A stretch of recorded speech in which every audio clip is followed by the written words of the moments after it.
Hello, welcome to the Ghosts of Harrenhal. My name's Simon. And I'm Mackelly. Thank you for joining us for episode 247 of our chapter-by-chapter book review of A Song of Ice and Fire by George Martin. Today we'll be discussing chapter 21 of A Feast for Crows, that is, The Queenmaker. Ooh.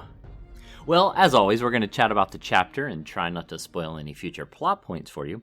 Unless, of course, you have a sustainer tier that includes spoilers, then we will spoil things for you. Regardless, hopefully we'll provide you some entertainment along the way.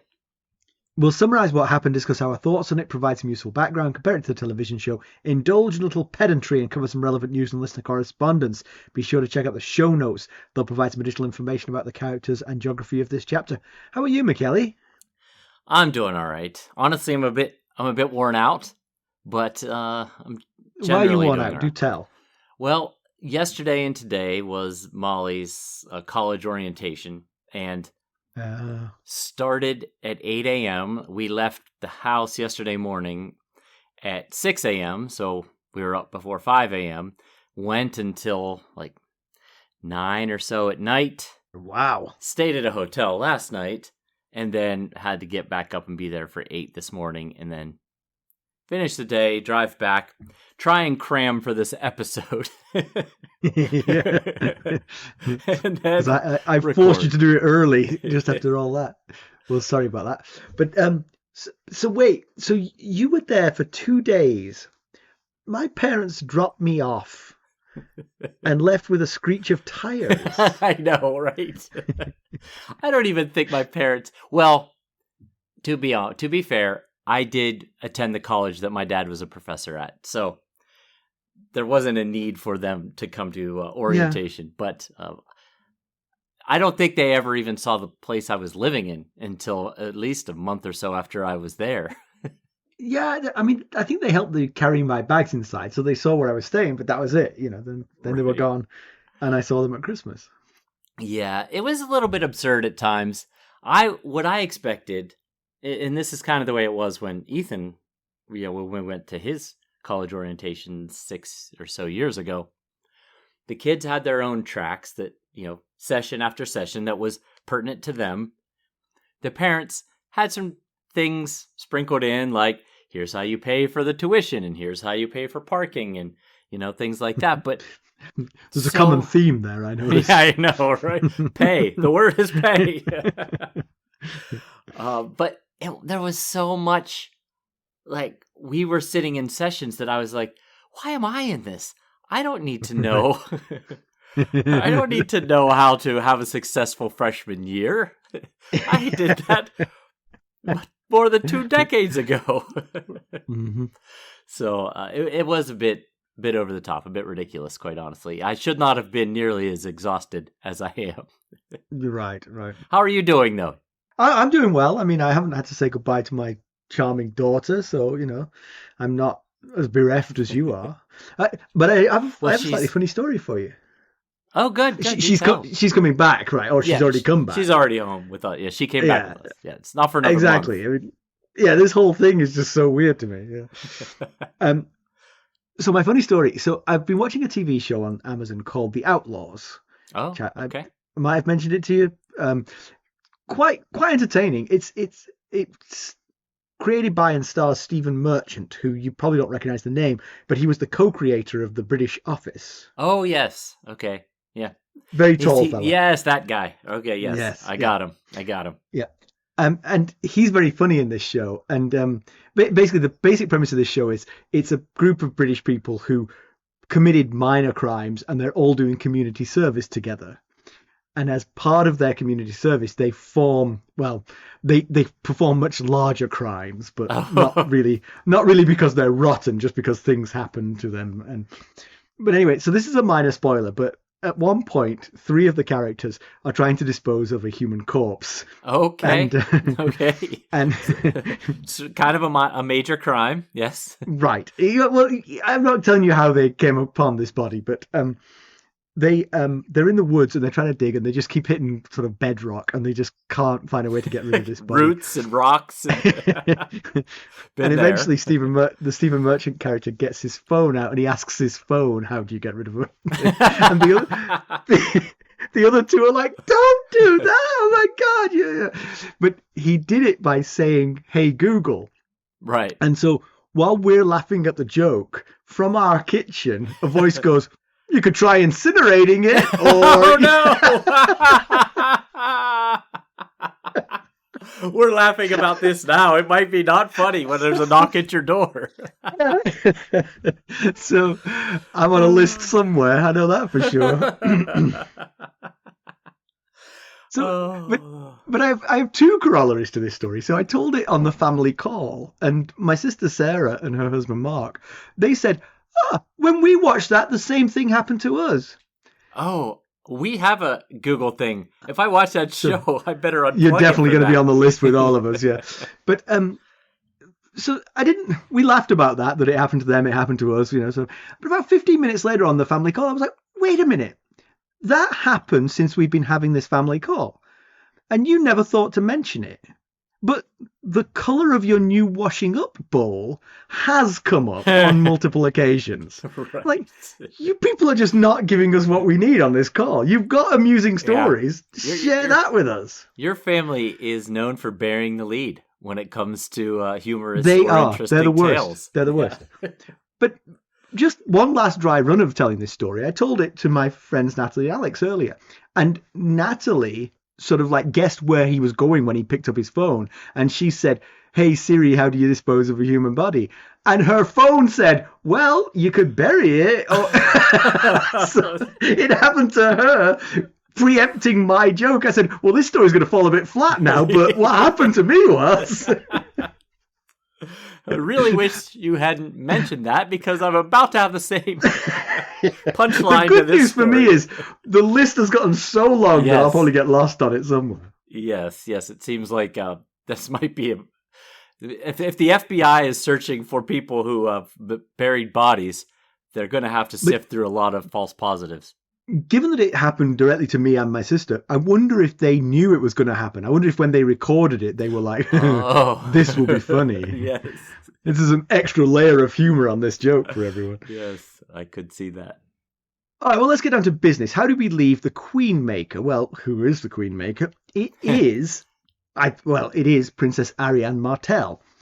Last we saw of her, she was seducing Sir Arys Oakheart, who, if he was resisting that seduction, I'd say his oaken heart was not in it. Was not. At least not in the resistance of it, anyway. And manipulating him to her cause. Her cause, you ask? Well, her cause is to crown Myrcella as Queen of the Seven Kingdoms, as she feels that this would trigger the war she wants to avenge her uncle Oberyn and her aunt Elia's murders. And secondarily, to reinforce the Dornish custom of primogeniture, which ought to guarantee that she, Arianne, inherits from her father, Prince Dorne, rather than her grasping younger brother, Quentyn. Aha. So, Mackelly, why don't we give the summary of this one? All right. And as part of my cramming duties, it was reading this about 5 minutes before we started recording. So I'm sure this will go swimmingly. Should be fresh. Yes. So Arianne Martell and her companions, Garin, Dray, Silva, and Gerald Dane, a.k.a. Darkstar, wait in an abandoned well for the arrival of Myrcella and Sir Arys Oakheart. The rendezvous point was chosen because Oberyn used to bring young Arianne there as a child, along with Tyene and Sorella. He taught Tyene to extract poison from vipers here. Her beloved uncle would also tell her stories as the sun set. Garin recalls the stories, including Garin the Great, for whom he is named. Darkstar doesn't think leading 250,000 people into their deaths qualifies as all that great. Well, true. Good point. He's got a point. Yeah. Arianne watches the knight hone his blade. He's good looking, as would be their children, but he has a cruel look to him. She flushes when he catches her spying him. She wonders if he could defeat Sir Arys. She suspects that he might. They light a fire against the cold night. Garin provides the latest gossip from Planky Town, including word of the Golden Company. Arianne believes that her brother Quentyn rides with them.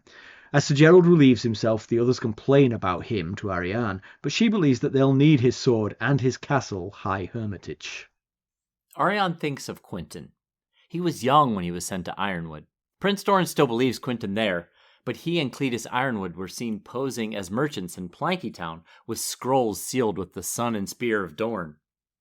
Darkstar returns. He's skeptical of the plan. But if they just kill Myrcella, she tells him no, as Myrcella and Arys arrive.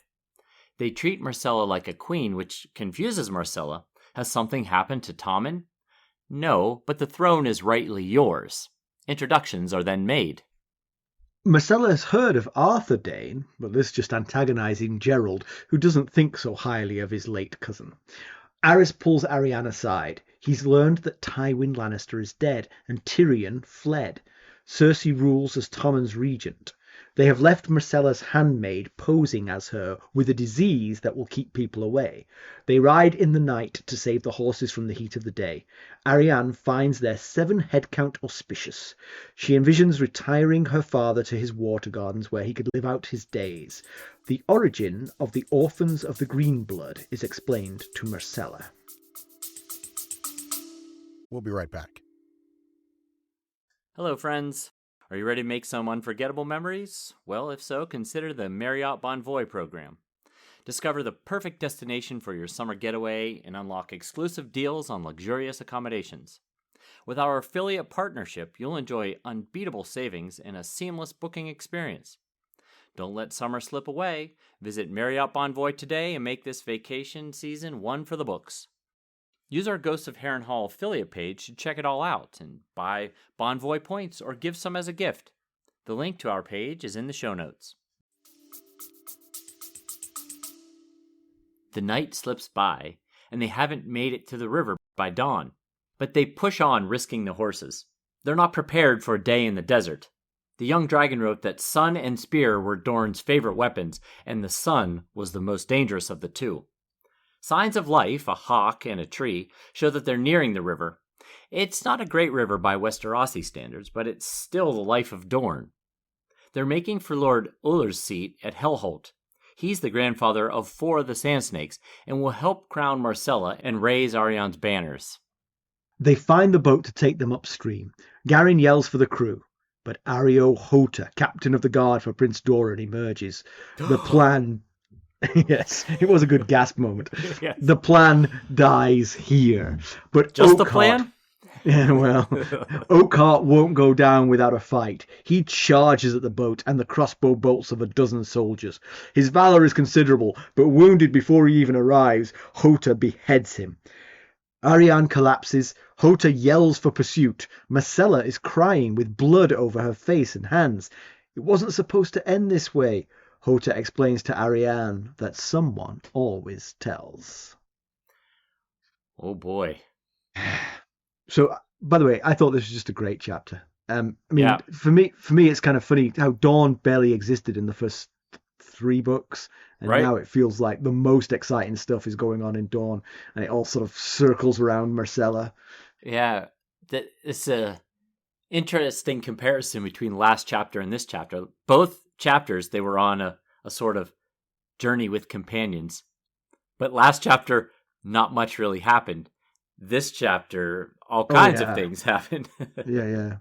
It just reminded me it was kind of like a novella of sort of like fantasy books, because it was like Right.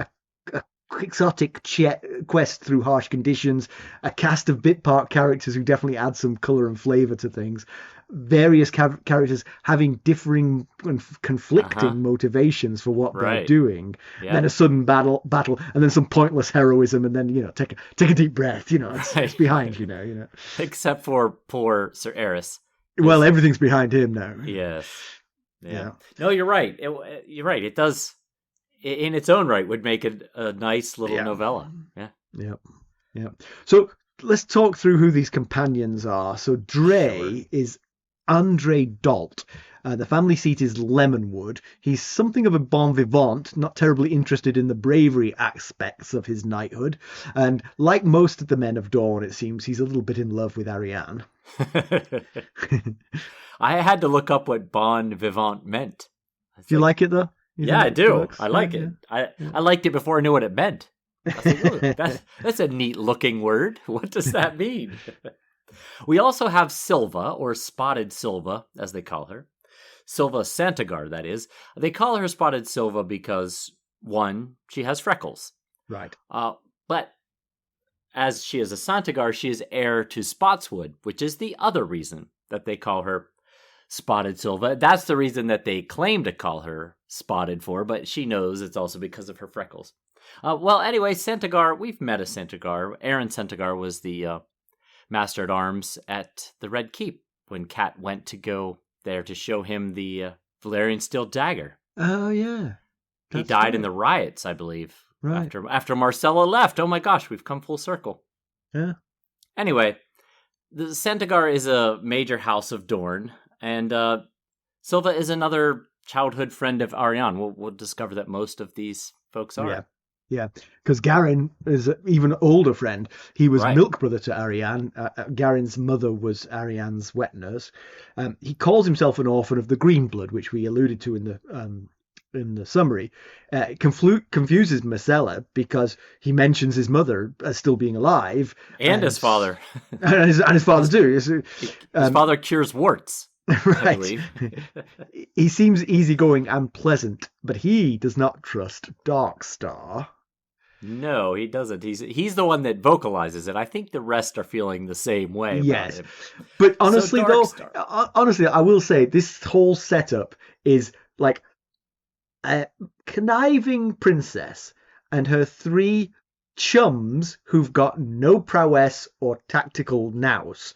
And one knight who knows what he's doing. Yeah, they're not going to like him. They're not going to find him agreeable company. But my God, he's necessary. Yes, right. And she says, I need his sword and I need his castle. His sword is every bit as much as the castle. Yeah. So let's talk about Darkstar. He's actually Sir Gerald Dane. He goes by Darkstar. He is a Dane, as you mentioned in the summary, just like Sir Arthur Dane, but he is of a lesser branch of House Dane from High Hermitage, not Starfall, where Arthur Dane was from. Darkstar is in his late 20s, and as you mentioned in the summary, he's good looking. He's got the Valyrian-like hair, the blonde hair and eyes. He's got the violet eyes, but there's a hardness around those eyes, and he doesn't seem to care for the reputation that his cousin Arthur has gained. Definitely a bit of jealousy about it, that's for sure. He says, the house is 10,000 years old, and all that anybody remembers about House Dane is Arthur. Well, once it comes out that Arthur's sister was Jon Snow's mother, I think people will remember her as well. Right. Yes, that's right.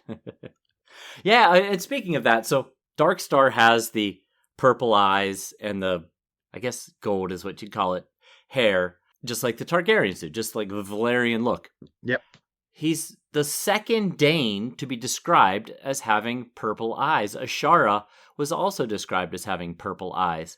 And apparently someone must have asked George Martin, does that mean that they are of Valyrian descent? And he said, it does not necessarily indicate Valyrian descent. Oh. So. Well, I added the word Valyrian in there, assuming that that's what it meant, but apparently I'm wrong. You're right. It is the physical attributes of the Valyrian look. Now he gives Arianne a look, and she fears that if he were to give her that same look around Sir Arys, that there would be blood on the sand.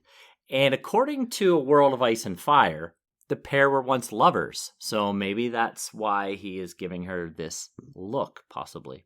Yeah. We won't ever find out about that, about whether Arys's blood will be spilled, because Arys's blood has already been spilled. And so yes, it has. So Gerald is free to give that look all he wants now. Although, I do suspect that both Dre and Garin will be ready to kill Sir Gerald for that look as well. Yes, although I don't know that they have the skill. Even though Dre is a knight, he says, yes. My valor is second to, well, several. But the Danes and the Oakharts, we just learned this, the previous chapter that was Sir Arys' point of view. They've been killing each other for ages. The Oakharts and the Dornish. There's those tapestries at Old Oak, which is the seat of House Oakheart, showing Oakharts killing the Dornish, and High Hermitage is very near the border between the Reach and Dorne. So you could certainly imagine there's been a lot of bad blood. Yeah, it's funny actually that when I was reading this chapter, it dawned on me that I was misremembering the fact that that Sir Gerald was from Dorne. Because of his look, I had him in my mind that he was from the Reach. Oh, yes. And I just, in my mind, I have a vision of what the Dornish people look like, and he is exactly the opposite of that. And so I was like, oh, that's right. The Danes are from the Reach. They're not from Dorne. But in actual fact, he is this side of the border. Yes. And the fact that it dawned on you is quite the metaphor, as that's the name of the Valyrian steel sword of the house. Indeed. So Arianne, she's been here before. It's kind of a bit of a ruinous castle. It's called Shandystone. And she tells them, why are we here, as one of them asks. And it's because she had come here before with Sorella, Tyene, Garin, and Oberyn. Now, Sorella and Tyene are Oberyn's children. And as you mentioned, Garin is Arianne's milk brother. Milk brother. Yes, Arianne's milk brother. So it's kind of a little bit of a family outing, I guess, if you will. Yes.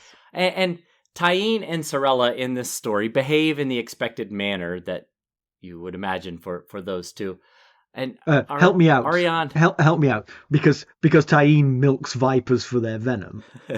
Well, Tyene, we learned in the chapter with Areo Hotah's POV that Tyene's specialty is poison. Do you remember she asked for a blessing from Prince Doran, and he touched her head. The whole place was like, oh, don't touch her. Yeah. The maester came over and had to check his hand to make sure there was nothing wrong. So clearly she's been studying poisons for a long time, much like her father was kind of an expert in the art of poisoning. Now, Sorella, she seemed to be fascinated by the history of the place. She wanted to know everything about its people. Now, we don't know about her, but it appears she loves learning. What we do know is that she's the lone sand snake not imprisoned in Sunspear, and that she's out of Dorne, which makes her out of Dorne Martell's Reach, playing her game, as Dorne put it. And I know it's a spoiler, but I do know where she is. That's right. But I know where she is, and I know that she's pretending to be a guy. Oh, yes. See, I do pay attention. So Arianne in the story, one of her friends asks, so what were you doing while you were all here? And she was pretending that a robber knight brought her to the ruins to have his way with her. And she describes the robber knight as tall, dark, with black eyes and a widow's peak. And that very accurately describes her uncle Oberyn. Now, it probably also describes a good percentage of the men in Dorne. But it was until the thought made her feel uneasy and she didn't speak it out loud, I just figured it was just a no face Dornishman, just a fantasy guy. But then when she said it made her feel uneasy and she didn't bring up, what she was doing, I started thinking, was she fantasizing about her uncle having his way with her? Because that would definitely make you feel uneasy. Yes, it would.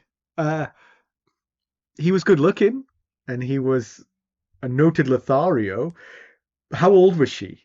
She would have been very young, right? He wouldn't have actually done it. No. I don't think her uncle had any feelings the other way. Right. I think she clearly was, but right. But I do wonder if he has this effect on people, though. If this sort of like ongoing affection for him, even after his death, is partly because people sort of fell in love with him and fantasized about him and sort of like projected onto him things that weren't necessarily true of him. That could be.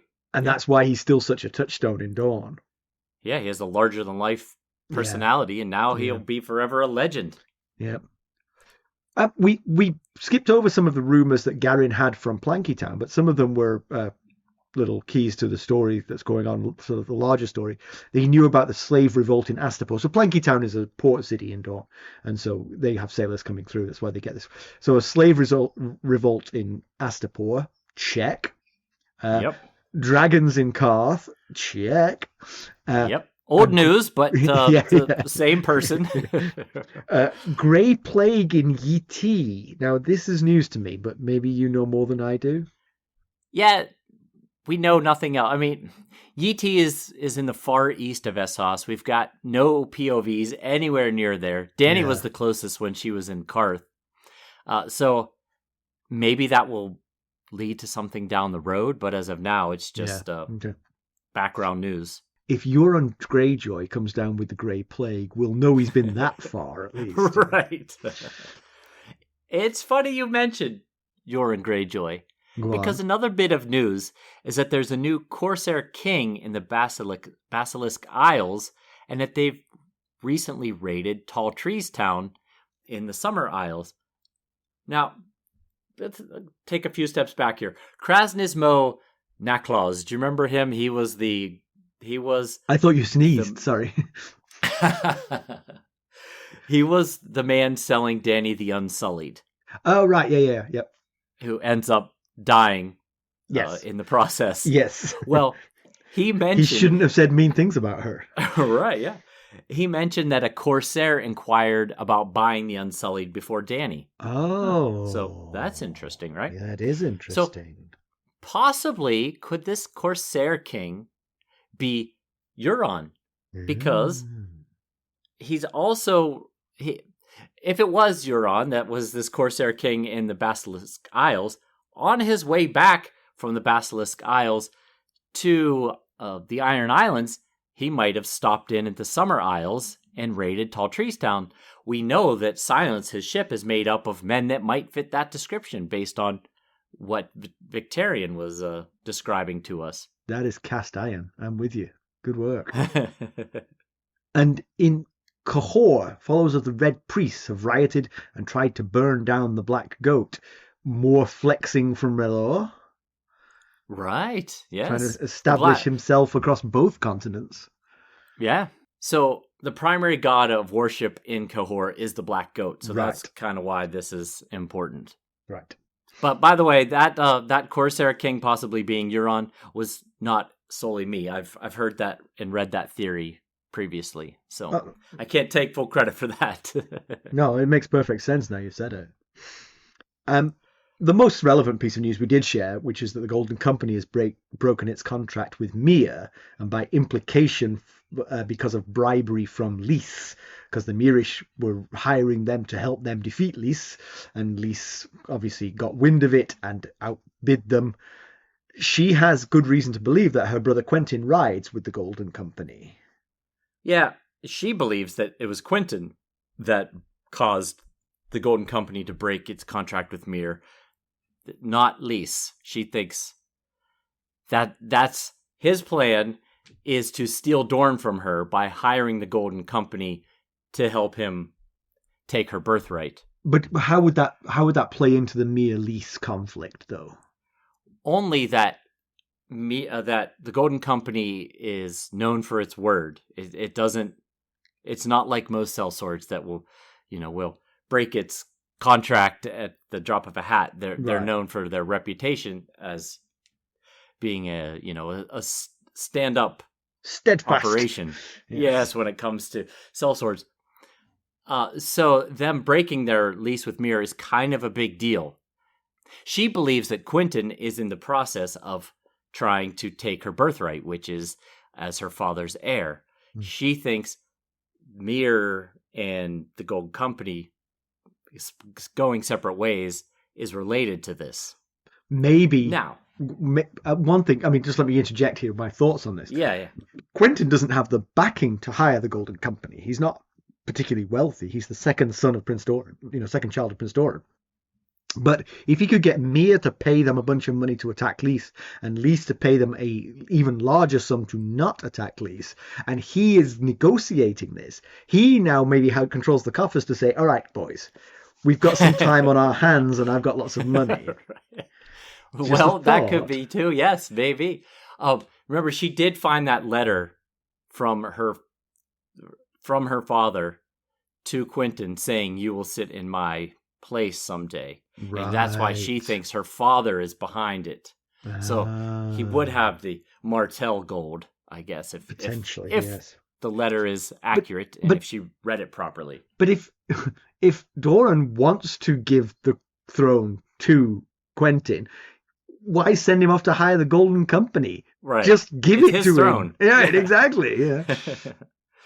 Yeah, well, so it's been hard to tell whether this idea that she has about Quentyn and the Golden Company is real, is paranoia, or was just used as a means to make Arys feel bad for her and sway him to her side. Yeah. Because there's no real evidence that Quentyn is behind any of this. Right. So, good point. Now it is a bit suspect that there is a boy in Planky Town that matches Quentyn's description, who is with a friend who matches Cletus Ironwood's description, who happens to be Quentyn's friend and foster brother, and they're with a maester who appears to be an expert in translation, all seeking passage across the narrow sea. You know, so that's a little bit of like, make you go, what's going on there? Could she be right about this plot? Yeah. And she's hoping that Quentyn is doing it alone, but there are scrolls. He's in possession of scrolls from their father with their father's seal on it. I thought, that's not exactly a smoking gun. The scrolls could be about it. It could be happy birthday scroll. You know, he is his son. He's allowed to send him to letters. The Iron Bank of Bravos. This kid's good for it. You know, could say that as well. Yes. So Arys arrives with news that Tywin is dead, and it's a real plot thickener here because it goads Arianne for two reasons. First, the Lannisters, of course, are weakened by the loss, so the idea to strike now at the Lannisters sort of gains momentum. But secondly, Cersei is assuming the throne until Tommen comes of age, and that accidentally gives a little bit of a boost to the primogeniture conversation in favor of Arianne, because a woman is sitting the Iron Throne right this second. Why shouldn't I inherit Dorne? Right. Yeah. She sees it, she being Arianne, sees it as a win-win situation for, you know, her motives. But also a confuser for Myrcella. If they're going to crown Myrcella, it's going to cause strife, of course. But accidentally, Cersei is backing the play. She doesn't even know she's doing it. We'll be right back. This episode is sponsored by Audible. To get a free audiobook, or two if you're an Amazon Prime member, go to our exclusive URL, audibletrial.com/ghostsharrenhal. You can find the link in our show notes. Yeah, and so Darkstar thinks that crowning Myrcella won't engage the Lannisters in war. He thinks the way to engage the Lannisters in war is to kill Myrcella. Yes, he does. Now, I think that he is right that crowning Myrcella won't engage the Lannisters in war if Tywin was in control. Because Tywin is not known to just lash out impulsively without thinking through the next steps. He would think, this is a ploy. We're not going to fall into this trap. Cersei, on the other hand, she's a little more impulsive. You know what's funny? When you started that monologue, and I realized the question you were going to sort of pose, I thought to myself, I know what I'm going to say, and I was going to say exactly what you said. That Tywin would totally not fall for that. He'd be like, I don't care. I don't get that you've crowned her. I don't get that you've killed her. I'm not coming down there for this. But yes, Cersei is much more easy to manipulate with that kind of shenanigans. So, right. So great minds are thinking alike here. For sure. You know, for sure. Because I mean, if they crown Myrcella, the easiest thing to do is ignore it. Right. Do nothing. Yeah. Don't give it oxygen. Exactly. You know? Let them crown her. Let them parade her around. What are they going to do about that? And eventually they're going to have to face Prince Doran. Prince Doran's going to be like, I'm still not happy with what you've done, you know. Yes. Right. Yeah. But anyway, this leads me to the sort of question I wanted to ask you, which is, what do you think is Arianne's primary motive here? I have said before on this podcast, and I'll say it again, people's primary motives are not people's only motives. But is it revenge or is it power that is driving her most here? I think it's power. ultimately. Yeah, I do too. But Darkstar tries to summarize her motives back to her, and he says, you want to free the sand snakes, you want vengeance for Oberyn and Elia, and you want a taste of lion's blood. And she thinks to herself, yeah, I want all those things. But I also want my birthright, which is her father's seat, Sunspear, and Dorne. Right. And yes, as you say, I think it's all those things. Yeah. So had he said you want your birthright, your father's throne, and Dorne, she might have added, and I want a taste of lion's blood and yada yada yada. But she would have said it with less conviction. The thing she's convinced about is that she wants that power. Yeah, I'm with you. I think I like her. Yeah, I like her, but sure. Yeah, she's in it for herself. If she had never read that letter that from her father to her brother that said, you will sit in my place someday, would she be so gung-ho to pull this off? Now, she loves the sand snakes. Tyene is her closest person to, in the world. So she would want them freed. She obviously loves her uncle and her aunt. She would want vengeance for them. But would she be willing to go through all this if it wasn't also that she's hoping to secure her birthright? As it turns out, she's probably condemned the sand snakes to longer in jail because what Dorne wants is everyone to calm down. And the more people stir things up, the longer he's going to keep those sand snakes under lock and key. They've done nothing wrong, and he loves them too, Right, yeah. But he ain't letting them out while this kind of thing is fermenting. Yeah, and he's also protecting them by keeping them locked up. True because, enough. As he thought with the little ones who are way too small to kick off a rebellion, I don't want someone using them against me to start a rebellion, take them and threaten them or something like that. But so Myrcella and Arys arrive, and they all start calling her Your Grace right off the bat, and she is immediately confused by this, and she asks Sir Arys, what's happening here? Why are they calling me Your Grace? Did something happen to Tommen? And Arianne, she's fond of Arianne, so she's glad to see Arianne because she doesn't know who all these strangers are. She says, no, Tommen's fine physically. He's just fallen in with bad people who have claimed your throne for him. And she was like, oh, it's not my throne. And then, Arianne explains, you're the older child, therefore it is your throne. So clearly she had never considered the idea of being queen. She wasn't threatened in any way about this. Right. Well, I mean, she's just a child, Right. She's a child who was third in line to the throne when her father was alive, or even more distant than that, honestly. Yes, right. So it never crossed her mind, but she'll think about it now, that's for sure. Yeah, I wondered, as this plays out, will she think, you know what? They've got a good point here. To fall in love with Trystane, to marry him and to make him, to be king and queen of the Seven Kingdoms, that's a dream that's going to appeal to just about anyone, Yes, it will. We've talked about that before, them being a possible power couple. Right, exactly. In Westeros. Yeah. But one other thing that this conversation here made me think about was, Arys said that Tyrion had chosen Arys and told Myrcella that Arys is here to protect you and to trust any command given to her by Arys. And that's high trust. That is high from trust. Tyrion in Arys.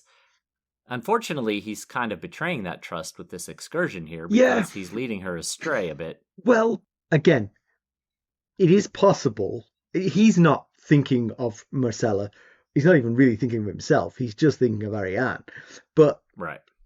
There is a sort of mental gymnastics you can do to come round to the fact that this is the right thing to do for Myrcella. If you were to sit down and convince someone that primogeniture, regardless of gender, was the right thing to do, then Arys would sit there and go, so she's the queen. Exactly, she's the queen. Yes. She should be crowned, and Tommen is an usurper who should be gotten rid of. As a member of the Kingsguard, you should back this. I don't think he's giving it that much thought. He's just doing what Arianne tells him because he's in love with her. Well, and that's he's not. basically. I just don't think it's betrayal, out and out betrayal. It's not like he's sending her to her death or anything like that. He's justifying his actions in the sense of trying to protect her. Yes, you're absolutely right. And that is basically how Arianne pitched it to him, is she's the older and she's more fit to be queen. She's the better candidate and she's the legitimate candidate. Yeah. And he ultimately bought that. Like, quick side note here. They talk about Myrcella and Trystane playing Sivas, the chess-like game. We got a little bit more information on how to play it. You get to arrange your starting pieces a certain way, so it's not like chess in that respect. Dragons can swoop between mountains to eat elephants. I'm beginning to piece this together. I can see the beginnings of a strategy here. Don't know all the rules yet, but we'll figure it out.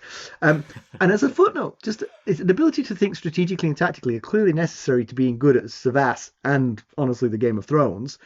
Myrcella is crushing Trystane at this. She sees the board. She knows what to do. No matter what he does, she beats him. Myrcella to be the best of the Lannisters at the whole Game of Thrones thing? Might Sivas be the Queenmaker? Maybe that's how they should decide. A best of 5 Sivas tournament to see which sibling or whoever the contenders are for the crown. That is an interesting thought, because I put a lot of stock in how good people are at chess. You know, I mean, people who are good at chess are very good at thinking, and so you might trust them to be your leaders. But the best chess player I know is a lunatic. So, not Bobby sure. Fischer also. Bobby Fischer was very troubled indeed. Yeah. So, yeah, tricky. I don't want to commit to that plan, but worth considering. Well, we'll do a psychological evaluation first, and then... Right, yes. You pass that, then you're into the chess tournament. Yeah. But of course, I think Bobby Fischer always argued that it was the chess that broke him, so you have to do it after the tournament, you know. Yeah. But you're absolutely right. She is as smart as advertised by Arys in his chapter a few chapters ago. And she realized that Septa Eglantine wasn't dyeing Myrcella's hair just for a game. Well, they were aimlessly sailing about the narrow sea on their never-ending quest to get to Sunspear, and even pieced together the reason why in the event that Stannis captured their ship. Right. So, no one told her any of this. They just said it was a fun game. We're going to switch people. You're going to be your cousin, and she's going to be you. That whole switching the princess with the maid is a sort of trope that's used many, many times. I think it's quite dangerous, personally, because you can't obviously protect the maid with bodyguards and things. Right. That would rather give the game away. So she is rather vulnerable to sort of like some random act of nastiness by... Why is there all those guards around the maid? Nobody's around the princess. Exactly. Or you give the game away. Yes. So you told us some spoiler talk when we had the Captain of the Guard chapter, which was way back at the start of Feast for Crows. But I don't remember what the spoiler talk was, but obviously I do because it happened in this chapter. But it's just let me offer a guess. So the Captain of the Guard is Areo Hotah, and Areo Hotah said that he thought one day he would have to fight Arys Oakheart.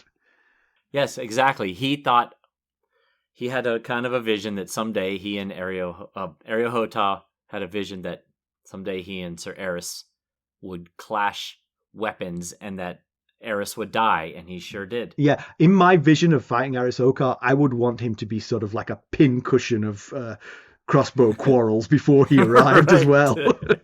Certainly doesn't hurt. No, swing you. Things in your favor. Definitely hurts him. Yeah. The other thing is that Tyenne's plan is the same as Arianne's. When Tyene pitches her plan to Dorne in Sunspear, it's basically this exact same plan that Arianne is enacting here. And we know, she mentions it in this chapter, that there's no one in the world closer to her than Tyene. So it certainly sounds like the two of them got together and discussed what the best plan of action is. Yeah. Or they think so much alike that they came up with it separately. Yes, exactly. Yeah.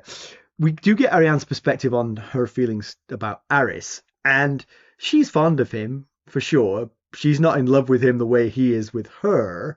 And she also mentions that he and Wits are distant cousins. Yes, they are strangers. Strangers. Yeah. Yes. So she doesn't really respect him not very, the way you would like to. Yeah. And also now that he's fully engaged in this plan, she brushes off 2 physical advances from him. Now, in her defense, I agree. Not the right time or the right place. Right. But, she was all for physical advances before he was fully engaged in this plan. Right. Yes. So the plan as it is to take the green blood to Vaith, then cross land to Hellholt, the seat of Lord Uller, and there crown Myrcella and raise her banners. And actually, what's funny about that is, it's as we've talked, I've sort of like changed my perspective a little bit on this second part of the plan. Because for me, the crowning Myrcella is the main body of the plan. The raising the banners is Arianne's power play, which doesn't really belong. But in actual fact, these two have to go together, because if she just crowned Myrcella and then, I don't know, brought her back, everyone would just ignore it. Dorne would ignore it. The rest of the Seven Kingdoms would ignore it. Nothing would happen. Arianne has to raise her banners to win Dorne, to legitimize the crowning that she's about to do. Right. Because then she needs someone of higher power than her father to say, Arianne, I am making you the Princess of Dorne. Because Dorne could say, I am making your younger brother my heir. Right. Very so true. she needs to one up Dorne. Yeah. So you kind of went through the path there of, this journey that they're about to go on. They were still a really long way from their destination. Currently, when they got captured here, they're still in easternish, the western part of eastern Dorne. Then they had to float all the way up to the end of the Greenblood, then float all the way to the end of the Vaith, which only gets them to central Dorne. Then they had to travel a long distance on land to get to western Dorne, where Hellholt is. So they were still in the infancy of they were like day one of quite a long journey here. So now I've got a suspect for who told, because Areo Hotah says someone always tells. So the most lazy one of those companions strikes me as Dre Holt. He's the one who would go, you've got to be kidding me. I'm not doing. Do you know how hot that stretch is? Exactly. You know what? From the end of the Vaith to Hellholt. If I were him, I would tell Areo Hotah, if I tell you this, where are you going to intercept the plan? He said, probably just on the door of Hellholt. Forget it. I'm not telling you. Before Way the green too blood far away. or nothing. So real quick, the question is why Hellholt? Well, like you said, it's the seat of House Uller. And Ilaria Sand, Oberyn's paramour, is the bastard daughter of Lord Uller. So that's where the connection is there. Right. I'll ask. Let's get into a weird development. Go ahead. Arys' charge. Yes. Yeah, I mean, the weirdest of developments in this whole chapter. Yeah, because basically when Hotah appears, he's then surrounded. He's not alone. A bunch of soldiers, a dozen soldiers with crossbows cocked, appear, pointing them at these people. And Hotah I think Hotah announces loudly that if they yield, they'll all be taken back. If they fail to yield, only Myrcella and Arianne will survive. Yeah, the two people he cares about in this group. Right, only they will survive. So the thing is, nobody else in this group is ready to fight. I mean, right. They literally start throwing down weapons. Exactly. But Arys takes one look at Arianne, and she sort of looks at him, and she then falls into this little sort of like, oh, it would kind of be a fairy tale if he would fight for me. When what she should have been saying was, don't be stupid. Yes. What are you doing? Put your sword down. She literally says to him, Arys, protect Myrcella. Right. Which is the exact opposite of what he does. Right, exactly. I mean, protect Myrcella and put your sword down. And cover Myrcella with your body. That's what he should do. And yeah, as you say that, he literally does the opposite. He moves in between Arianne and the crossbows, not Myrcella and the crossbows, like he is sworn to do.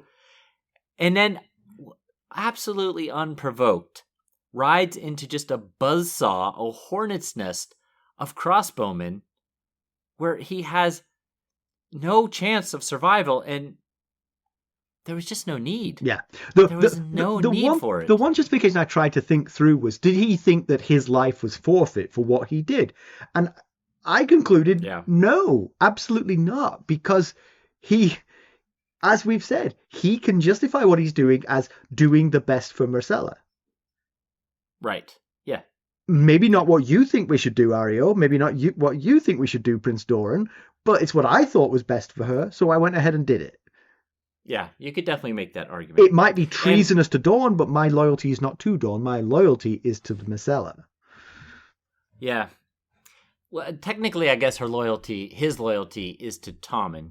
And Tommen, well, that was his argument first. That was his argument to Arianne. My loyalty is to Tommen. And she says, your loyalty is to the queen, and the queen is Myrcella. Right. So yes, you could definitely make that leap. And we could also have much discussion, and we probably will, knowing us, who betrayed Arianne and her plan here.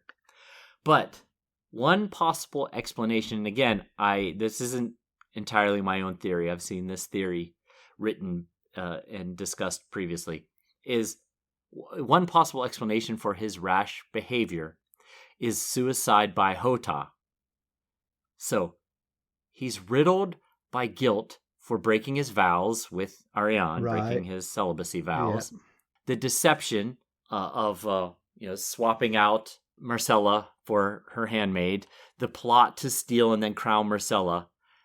He's riddled by guilt by all of that, so secretly leaves clues for Doran, knowing that they will get caught, and then decides to end his life over his shame and dishonor so he could die an honorable death with sword in hand versus shamefully as a traitor where he might be hung or something of that nature. That's good. That's at least a justification. But it is. It was a strange decision. It really was. Without that piece that I just laid out there, it makes no sense. But the kicker whatsoever. of it is that it was still in Arianne's hands. Because Arianne actually cries out no as he charges, but she has an opportunity to say no before he charges, and she chooses not to and lets him do it. Right. Yeah. Yeah. Her thought was that her voice failed her, but it also failed him because she had enough control. She might, unless my theory that I just laid out there, which is not my theory, but unless that is true and he planned this whole thing. Well, let's test that by shouting no and see what he does. At least it's not your fault then, Arianne. At least he chose to do it anyway. Right. Do you have a bet for who's the traitor? You see, I really like Dre Dalt now. I think that's working well for me. But there is one other. It could be any of them. Who knows? Right. Well, so based on the rest's feeling toward Darkstar, you would think he is the top suspect. Mm. Garin mentions mistrusting Darkstar, but that could possibly be the redirecting of suspicion. If you were the one that had told, you might start saying, I don't trust that guy over there. Very true. Very true. So, yes. But here's a possible reason why it might not be Darkstar. And it's just just like kind of a feeling that I had. So Myrcella's down on her knees with her hands over her face and blood pouring out. We don't know. It could be someone else's blood. And if it was her own blood, we don't know who did it. Right. But if it were to have been Darkstar, who was the one that suggested we need to kill Myrcella to get this war, he sees that this current plan is failing. And so he takes this opportunity. Right. Well, if this plan's going to fail, here, I'm going to go with the plan I thought would work in the first place. If he had planned to betray them all by outing this plan, why would he then try and kill her at that point? Why not just let the plan go on and off her at some point, rather than putting himself and everyone in danger here? Well, I take your point, but you see, I could go the opposite conclusion. He doesn't think he can. If he quietly murdered Myrcella on this journey, that probably wouldn't trigger the war because it would be some evil person murdered her, not an act of war against the Lannisters. But if he triggers a fight in which he gets an opportunity to kill her, you're right. I mean, you're right. It seems strange. I had the same thought you did. I was going back and forth on this, and I was trying to think, would he do it if his plan was to kill Myrcella? Yeah. And there's clearly Myrcella seems to be injured, and there is a shout of don't let him get away. So right. Not Arianne, not Silver. Yes. Somebody's trying to get away, and it feels like the person you'd say don't let him get away to is the one whose sword is dripping with Myrcella's blood. Yeah, you're right. And Dre and Garin are both mentioned as Garin put his hands in the air. Right. As I'm putting my hands in the air. And Dre dropped his sword. Right. So, yes. So if it was going to be someone, it seems like it was... But again, that doesn't go to his Star. being treasonous to this plot. He may have just been taking the opportunity. Yeah. Exactly. And I think it, like I said, I think it means he probably wasn't the one who told. Right. Because it just doesn't, it seems like a spur of the moment thing and not something he had planned out. So assuming that Myrcella is not mortally wounded, I mean, she's certainly hurt, but let's fingers crossed that she's not mortally wounded. How is she going to feel? Obviously, she's lost her bodyguard, but if Hotah can talk to her on the journey back and explain what's going on, maybe she'll see that he rescued her from something that Arys Oakheart should have protected her from. Yep. And perhaps she'll be relieved, and she gets to be reunited with Prince Trystane, and now she's perhaps more secure from, more plots like this because they're going to keep a tighter watch on her. And I mean, again, I would show her the map and show her where they were taking her. And she'd be like, yes, thanks. Thank goodness you're here. Yes. I give up all rights to the crown. Just don't take me that way. Everything that you laid out makes possible. It's a possibility especially the Trystane part. Yeah. Because she is a young girl who's in love. Yeah. And, I think she's malleable enough, is intelligent enough as well to realize. The flip side, of course, is that she just got horribly wounded in some way in a fight caused by Hotah, and she may think that Arianne and co were the only people protecting her. We don't know. Right. We don't know how confused that whole situation was. But if I were Hotah, I'd be working on the PR with her the whole way home. Yeah, right. Although it doesn't seem like there's a lot of PR work that goes on in Westeros. No. And Dorne in particular. Prince Doran is always doing things as quietly as a human can do things, Right. Everything's on the down low. Exactly. Now, if Myrcella truly is injured, and it's beyond just some surface injury, how is the crown going to react? Are the Martells going to be forced to tell the tale of what happened? Are they going to tell a tale about... Now, Myrcella, unless her voice box was cut out, would be able to speak for herself about what happened. Yeah. So, that's something we'll have to figure out, I guess. And the last point I want to make, actually, is that has her scheming actually had the opposite effect? Might Doran now feel that she is too impetuous to rule and actually start genuinely thinking about Quentyn to lead instead? We don't know for a fact that letter ever existed, that Arianne said she saw, but maybe Doran would write that letter now, given Arianne's behavior. Yes. Yeah. She's become untrustworthy to him. Yeah, it's possible. Okay, now a brief interlude for spoilers. Join us at the higher tiers of the sustainer levels and you can get this. All right. Very good spoilers. Thank you. Do you have some background for us? I do. Well, Garin mentions being named after the Garin the Great of Roynish lore.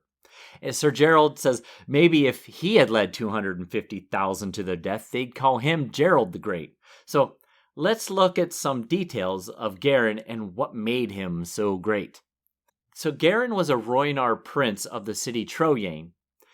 During what's known as the Second Spice War between the Rhoynar and the Valyrian Freehold, Garin gathered Rhoynish forces of 250,000 at Troyane and declared that as long as they stayed near the Rhoyne, they'd be protected from the dragons of Valyria by the water wizards. We'll get into water wizards another day.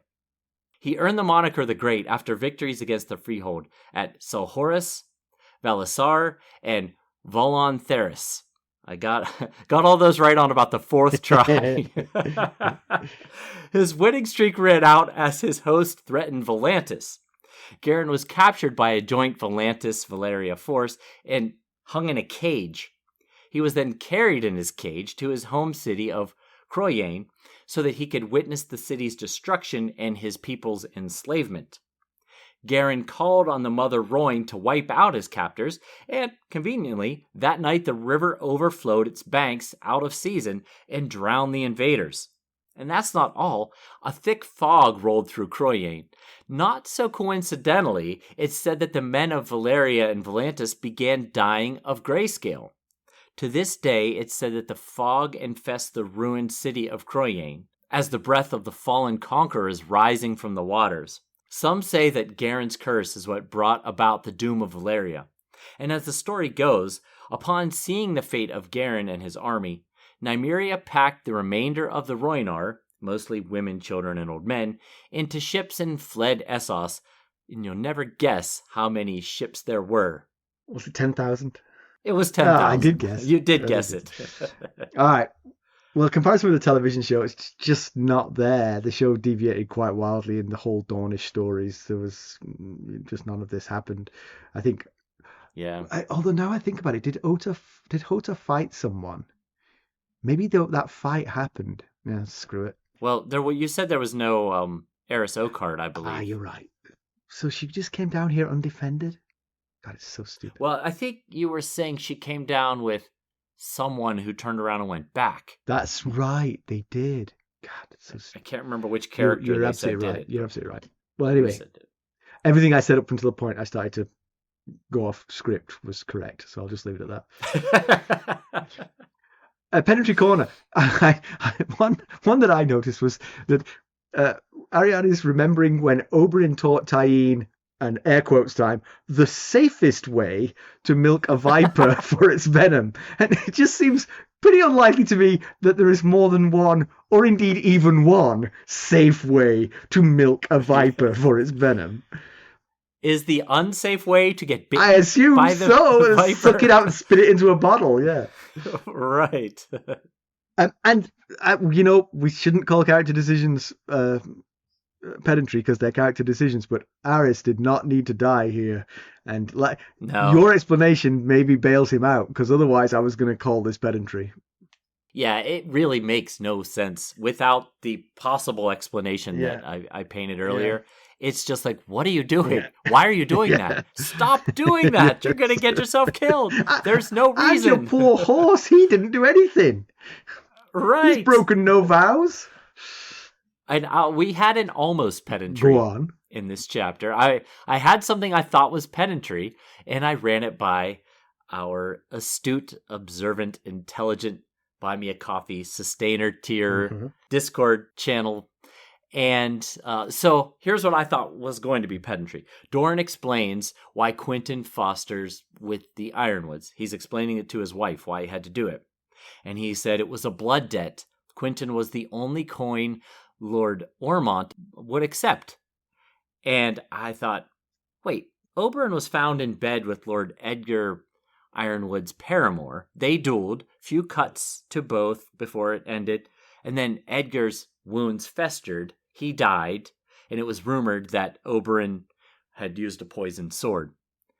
But then Lord Anders Ironwood is the man that Quentyn fostered under. So I thought, who is this Ormond guy? Where did he come from? Is this another mistaken word, like last week with Harrenhal instead of Highgarden? Yeah. So I asked our fine friends on the Discord channel, and who is this Ormond? And it was Derek who pointed out that there is a generation between Edgar and Anders. It goes Edgar, grandfather, Ormond, father, Anders, the son.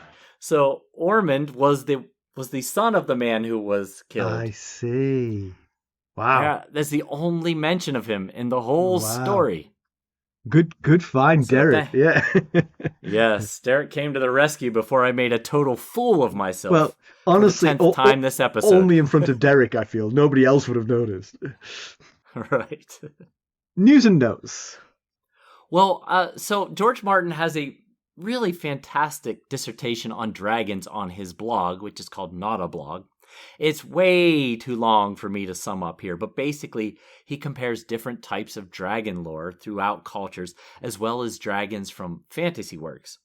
Then he dives into the characteristics of his Valyrian dragons in A Song of Ice and Fire. It is definitely worth checking out. His website is georgerrmartin.com/notablog if you want to get to his blog. And it's worth reading. It's pretty cool. Yeah, it sounds interesting. I'll check it out. I'm going away for a week in early August, and actually technically late July, but at one of the early August episodes we'll have a guest host. We're excited about that. Yes, you'll never guess who it is. Possible. Is it Jenny of Oldstones? How would you have ever guessed that? You are on fire today with guessing things. The mind is a trap. Yeah, that's awesome. Thank you for doing that, Jenny. I appreciate it. It will make my vacation much easier. And I'll also come back to a new high standard that I have to live up to. You know, we should do an episode with the three of us one day. Oh, we should. That's exciting. Although the whole editing thing would be a challenge. Oh, no. You've forgotten again. That was the joke we made last time. As you mentioned that to Jenny, and Jenny said, Simon, we did do that. Oh, yes, I had forgotten. So I forgot we had this conversation, and then I forgot we did a 3-person... One of these days I'll go back and listen to that one to see if I actually remember any of it. I'd been so good today. I'd remembered almost everything. You did. You used it all I up. did. You know. Couldn't last. We really did an episode, all three of us, because that just did not stick. We did.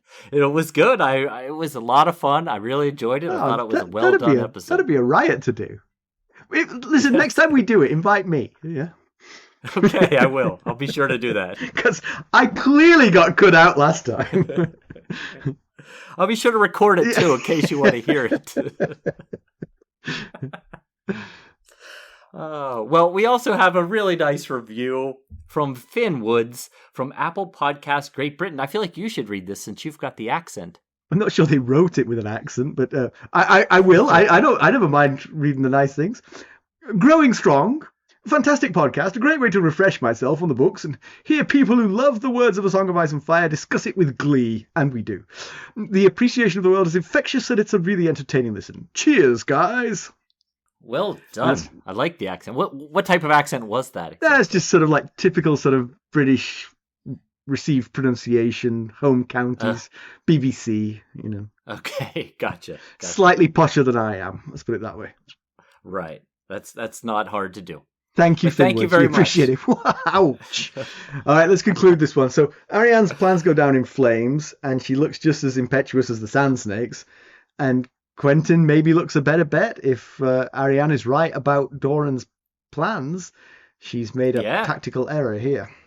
You make a lot of sense with that idea. And unfortunately, the Kingsguard is down another honorable man. They're already scraping the barrel at some level with Osmond Kettleblack and Meryn Trant and Boris Blunt. You got to say, Arys' honor is somewhat besmirched, but at least he tried to have some. The Kettleblacks doesn't even feel like they're even trying, you know. Yeah, he was doing what he thought was the best thing for his queen or his princess at the moment. Yeah, future queen. That it happened to lead to his being in bed with Arianne was neither here nor there in his thinking, I'm sure. Right. Yes, it was but a side note to the actual reasoning. But Jaime did say that he boasted to himself, he didn't say it to his uncle, but that if left to his own devices, he would create a legendary brotherhood if he could select his own brothers, but people keep doing it for him. Yeah. So now he'll get a chance to replace Sir Arys. So I expect it to be someone of the highest caliber. But to be fair, like you said, he wasn't one of the ones he would choose to get rid of necessarily. There were definitely worse than Arys. Right. If you were trying to get rid of the worst to replace with the best, he wouldn't be where you'd start. No, not at all. So Myrcella seems to be injured, and is she a prisoner, or is she freed from captivity by this? Good questions. Yeah, good questions. And if the Lannisters get word, will there be repercussions for the Martells? Yeah. Well, there'll be something. They won't just take it in their stride, that's for sure. No, especially with who's calling the shots right now. Mm-hmm. And Prince Doran, I mean, he's a Savas player himself, even if he doesn't know how to play it. But he plays it very carefully. He doesn't overextend his forces, but he also doesn't miss much. No, and he's playing he probably would play the Game of Thrones very well as well. Yes. He'd be one of those subtle players you don't even know is playing the game until all of a sudden he wins the game. Yeah. Yeah. Did someone tell? If so, who? Might nobody have told? And Hotah just said that. Yeah.